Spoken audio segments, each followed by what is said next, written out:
ഉച്ചയൂണ് കഴിക്കാൻ ഇഷ്ടമല്ലാത്ത മലയാളികൾ നമ്മൾക്കിടയിൽ ഉണ്ടാവില്ല. അങ്ങനെ ഒരു ഉച്ചയൂണിൻ്റെ റെസിപ്പി നമുക്ക് ഇന്നൊന്ന് പരിചയപ്പെടാം.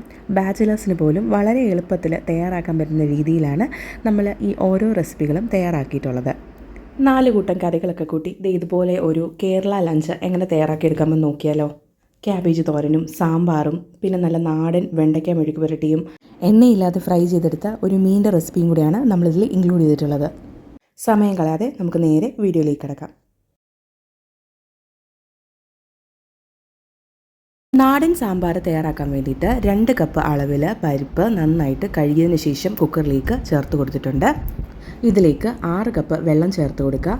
അതിനുശേഷം ഇതിലേക്ക് പാകത്തിന് ഉപ്പ് ചേർക്കാം. ഏകദേശം 1/2 ടീസ്പൂണോളം ഉപ്പ് ചേർത്ത് കൊടുക്കുന്നുണ്ട്. ഇതിലേക്ക് ഒരു 1/4 ടീസ്പൂൺ മഞ്ഞൾപ്പൊടി ചേർത്ത് കൊടുക്കാം. 1/2 ടീസ്പൂൺ വെളിച്ചെണ്ണ കൂടെ ചേർത്ത് കൊടുക്കാം. പരിപ്പ് വേയുമ്പോൾ തൂവി പോകാതിരിക്കാൻ വേണ്ടിയിട്ടാണ് ഇങ്ങനെ ചെയ്യുന്നത്. ഇനി നമുക്ക് ഇത് 3-4 വിസിൽ വരെ പ്രഷർ കുക്ക് ചെയ്തെടുക്കാം. ഞാൻ എടുത്തിട്ടുള്ളത് മസൂർ ദാലാണ്. പെട്ടെന്ന് തന്നെ വെന്ത് കിട്ടുന്നത് കൊണ്ടാണ് 3-4 വിസിൽ വരെ ഞാൻ കുക്ക് ചെയ്തെടുത്തത്. അപ്പോൾ നിങ്ങളുടെ കയ്യിലുള്ള പരിപ്പിനനുസരിച്ച് നിങ്ങളത് കുക്ക് ചെയ്തെടുക്കണം.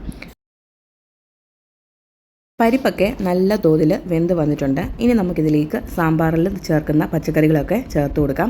നിങ്ങളുടെ കയ്യിൽ അവൈലബിൾ ആയിട്ടുള്ള സാമ്പാറിൽ ചേർക്കുന്ന എല്ലാ പച്ചക്കറികളും നിങ്ങൾക്ക് ചേർത്ത് കൊടുക്കാവുന്നതാണ്. ഞാനിവിടെ ചെറിയൊരു കഷ്ണം ചേന, ക്യാരറ്റ്, പൊട്ടറ്റോ, ബ്രിഞ്ചോള്, മുരിങ്ങക്കോല് ഇത്രയും സാധനങ്ങളാണ് ചേർത്ത് കൊടുത്തിട്ടുള്ളത്. വെണ്ടയ്ക്ക ഇപ്പോഴേ ചേർത്ത് കൊടുത്തിട്ടില്ല. ഒരു ചെറിയ കഷ്ണം തക്കാളി ചേർത്ത് കൊടുത്തിട്ടുണ്ട്. ഇത്രയും സാധനങ്ങൾ ചേർത്തതിന് ശേഷം നമുക്കൊന്ന് മിക്സ് ചെയ്ത് കൊടുക്കാം. 1/2 ടീസ്പൂൺ ഉപ്പും കൂടെ ഈ ഒരു സമയത്ത് ചേർത്ത് കൊടുക്കുന്നുണ്ട്. ഇതിലേക്ക് നമ്മൾ ഒരു 2.5 ടേബിൾ സ്പൂൺ മല്ലിപ്പൊടി ചേർത്ത് കൊടുക്കുന്നുണ്ട്. മുളക് പൊടി ഒരു 3/4 ടേബിൾ സ്പൂൺ ചേർത്ത് കൊടുക്കുന്നുണ്ട്. അതിനുശേഷം ഇതിലേക്ക് കായപ്പൊടി ഒരു 1/2 ടീസ്പൂൺ ചേർത്ത് കൊടുക്കുന്നുണ്ട്. അപ്പം ഇത്രയും പൊടികൾ ചേർത്ത് കഴിഞ്ഞാൽ നമുക്ക് നല്ലതുപോലെ ഒന്ന് മിക്സ് ചെയ്ത് കൊടുക്കാം. വെള്ളം പോരായ്ക തോന്നുന്നുണ്ടെങ്കിൽ ഇളം ചൂടുള്ള വെള്ളം കുറച്ച് ചേർത്ത് കൊടുക്കാം, നിങ്ങളുടെ ഗ്രേവിക്ക് അനുസരിച്ച്. എന്നിട്ട് നമുക്ക് ഇത് ഒരു അടപ്പ് വെച്ച് അടച്ച് നല്ലതുപോലെ ഒന്ന് കുക്ക് ചെയ്തെടുക്കാം. പ്രഷർ കുക്ക് ചെയ്യാതെ സാധാരണ രീതിയിൽ കുക്ക് ചെയ്തെടുക്കുന്നതാണ് ഏറ്റവും നല്ലത്. ഇവിടെ ഞാൻ ഉപയോഗിച്ചിരിക്കുന്ന ചേന പെട്ടെന്ന് വേവുന്ന ചേനയാണ്. അപ്പോൾ അതുകൊണ്ട് തന്നെ ഏകദേശം ഒരു 20-25 മിനിറ്റോളം ഞാൻ ഈ പച്ചക്കറികളെല്ലാം തന്നെ വേവിച്ചെടുത്തിട്ടുണ്ട്.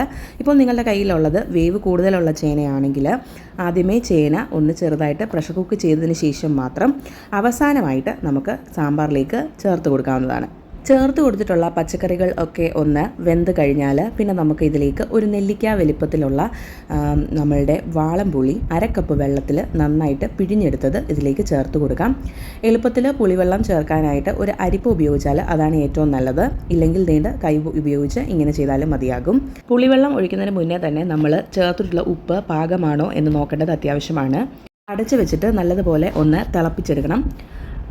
ഇനി നമുക്ക് ഒരു പാത്രം എടുക്കാം. അത് നന്നായിട്ട് ചൂടായതിന് ശേഷം വെളിച്ചെണ്ണ ചേർത്ത് കൊടുക്കാം. എണ്ണ നന്നായി ചൂടായി കഴിഞ്ഞാൽ നമ്മളിത് ഇതുപോലെ നീളത്തിന് കട്ട് ചെയ്തിട്ടുള്ള വെണ്ടയ്ക്ക ചേർത്ത് കൊടുക്കാം.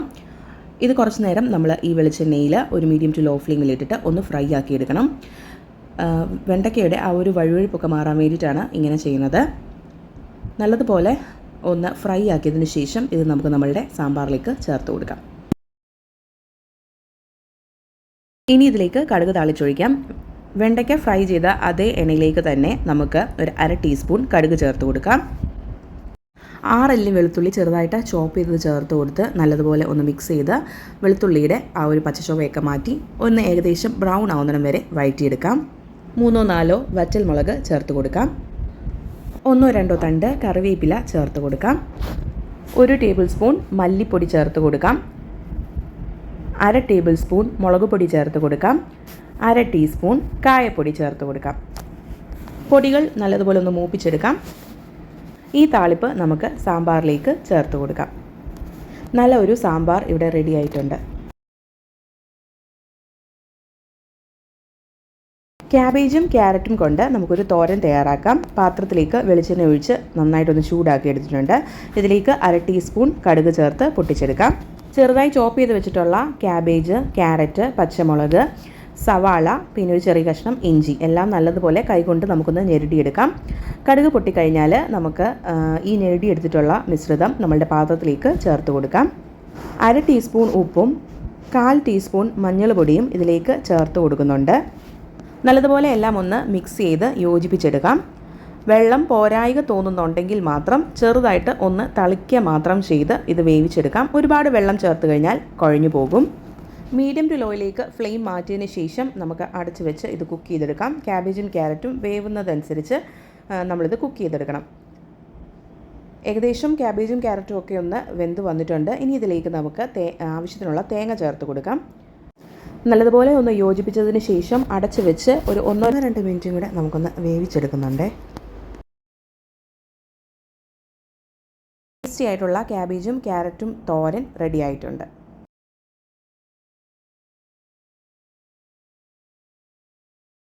എളുപ്പത്തിൽ ഒരു വെണ്ടയ്ക്ക മെഴുക്ക് പുരട്ടി തയ്യാറാക്കാം. പാത്രം അടുപ്പത്ത് വെച്ച് നല്ലതുപോലെ ഒന്ന് ചൂടാക്കുന്നുണ്ട്. 1-2 ടേബിൾ സ്പൂൺ വെളിച്ചെണ്ണ ചേർത്ത് കൊടുക്കാം. റൗണ്ടിനെ കട്ട് ചെയ്തിട്ടുള്ള വെണ്ടക്കായും അതുപോലെ തന്നെ സവാളയും ചേർത്ത് കൊടുക്കാം. നീളത്തിന് കട്ട് ചെയ്ത 2 പച്ചമുളകും കൂടെ ഇതിലേക്ക് ചേർത്ത് കൊടുത്തിട്ടുണ്ട്. ഒന്ന് എണ്ണയിൽ കിടത്തി 2-3 സെക്കൻഡ് നമുക്കൊന്ന് വഴറ്റിയെടുക്കാം. അതിനുശേഷം ഇതിലേക്ക് 1/2 ടീസ്പൂൺ ഉപ്പും 1/4 ടീസ്പൂൺ മഞ്ഞൾപ്പൊടിയും ചേർത്ത് കൊടുക്കാം. വഴുവഴുപ്പ് പെട്ടെന്ന് മാറി കിട്ടാനായിട്ട് ഒരു 1/2 സ്പൂൺ തൈരും കൂടെ ചേർത്ത് കൊടുക്കാം. നല്ലോണം ഒന്ന് മിക്സ് ചെയ്ത് കൊടുക്കുക. വളരെ കുറച്ച് നേരം കൊണ്ട് തന്നെ വെണ്ടയ്ക്കയുടെ വഴുവഴുപ്പെല്ലാം തന്നെ മാറി കിട്ടുന്നതായിരിക്കും. മീഡിയം ടു ലോ ഫ്ലെയിമിലിട്ട് എന്തോരം മൊരിയണോ ആ രീതിക്ക് നമുക്കിത് മൊരിച്ചെടുക്കാം. വളരെ പെട്ടെന്ന് തന്നെ നമുക്ക് ഒരു വെണ്ടയ്ക്ക മെഴുക്കുരട്ടി ഇവിടെ റെഡി ആയി കഴിഞ്ഞിട്ടുണ്ട്. ഉപ്പ്, മഞ്ഞൾപ്പൊടി, മുളക് പൊടി, കുരുമുളക് പൊടി എന്നിവ ചേർത്ത് മാറിനേറ്റ് ചെയ്ത് കുറച്ച് നേരം ഫ്രിഡ്ജിൽ വെച്ചിട്ടുള്ള നമ്മളുടെ മീൻ കഷ്ണങ്ങൾ എയർ ഫ്രയറിലേക്ക് വെച്ച് കൊടുക്കാം.